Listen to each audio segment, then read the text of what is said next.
Fix it fast. If your Instant Pot Duo sealing ring is missing, damaged, or causing steam leaks, here's exactly how to check and replace it. Step 1. Check if the sealing ring is installed. Flip the lid upside down. Look at the metal groove inside the lid. The silicone sealing ring should sit inside this groove all the way around. If the ring is missing completely, the pot cannot build pressure. If the ring is there, move to Step 2. Step 2. Inspect the ring for damage. Pull the ring out by pinching one section and sliding your finger around to remove it completely. Look for cracks, tears, or stretched areas. Stretch the ring gently. If it stays stretched instead of snapping back, it's worn out.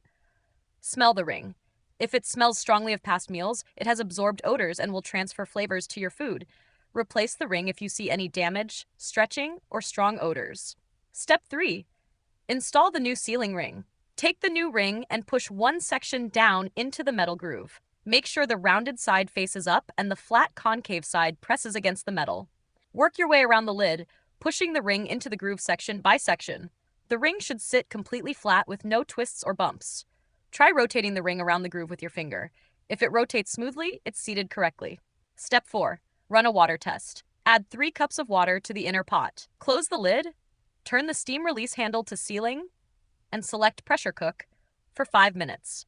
The float valve should pop up within 10 minutes. If steam leaks from the sides or the float valve stays down, remove the lid and check that the ring is fully seated with no gaps.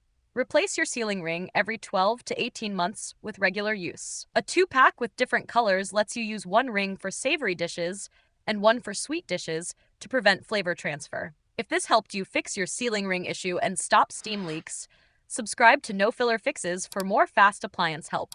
And if you need replacement sealing rings, I've linked a 2-pack below. Having 2 rings lets you separate savory and sweet cooking so your yogurt never tastes like curry. Thanks for watching. And now you're sealed in.